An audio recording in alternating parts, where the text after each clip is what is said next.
Most people hear oversupply and stop thinking. But right now, the real story in real estate development isn't oversupply, it's timing. And over the next 12 to 24 months, that timing is going to create very clear winners and very clear losers. If you've been paying attention to the headlines, you've probably heard of some version of this. There's still a massive multifamily and BTR pipeline coming, and that's true. But what's getting far less attention is something just as important. New construction starts are slowing, and that distinction matters a lot more than most people realize. I'm Corey Bonner. I work with developers and operators across multiple markets. And what I want to do in this video is help you understand what's actually happening, not just what the headlines say. Because the next phase of this market won't reward panic. It will reward positioning and execution. Here's the key mistake people are making. They're treating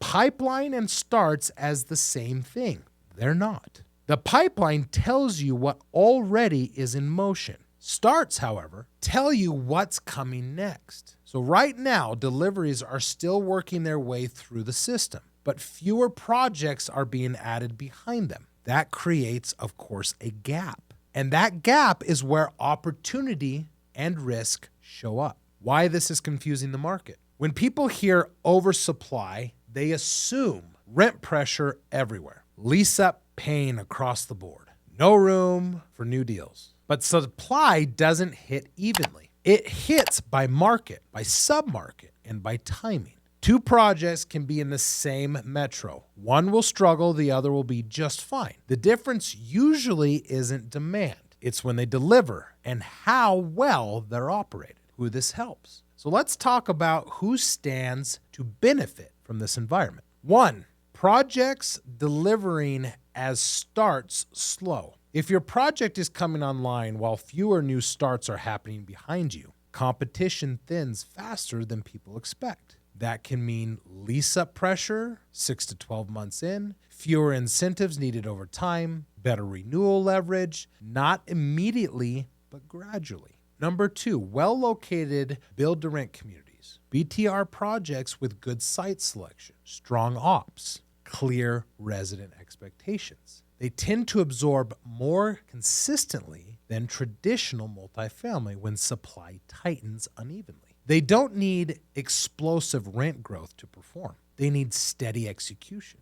Number three, operators who are ready early. The biggest winners won't be the ones reacting to the market. They'll be the ones who staff appropriately ahead of demand, tighten operations early, protect lease-up velocity. When competition thins, execution shows up in the NOI. Who this hurts? Now let's talk about the other side of the coin. One, late stage starts in saturated submarkets. If a project breaks ground late in an already crowded submarket, slowing starts elsewhere. It doesn't help you much. You still have to compete with new deliveries ahead of you. Projects still offering incentives, slower absorption. Timing matters. We're in a situation right now of a community that had late starts, delays in construction, builder issues, and now we're delivering them at a time that is not conducive for the market. So this matters.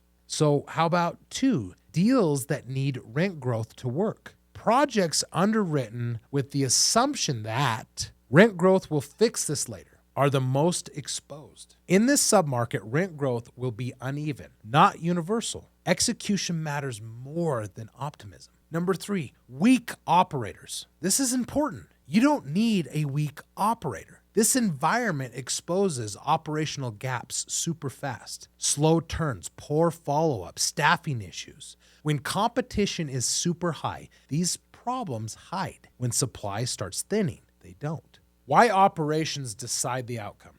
This is the part most people underestimate. Two projects can face the same market conditions and get completely different results. Why? Operations. Lease-up velocity, turn efficiency, staff readiness, maintenance flow. These things decide who captures demand when competition eases. And the developers who prepare for that early are the ones who benefit most from slowing starts. Now, what to watch over the next 6 to 12 months? If you're developing, if you're investing right now, here's what actually matters. Start data, not just the deliveries. Submarket absorption, not the national averages. You got to go down to the submarket.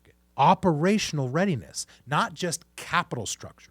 The market isn't collapsing, it's sorting. So what's the takeaway here? The supply pipeline is still real, but the slowdown in new starts is creating a timing window that will separate these winners and these losers. This isn't a rate story. It's not a readiness story. And the projects that execute well through this phase of time will look very smart a year or two from now.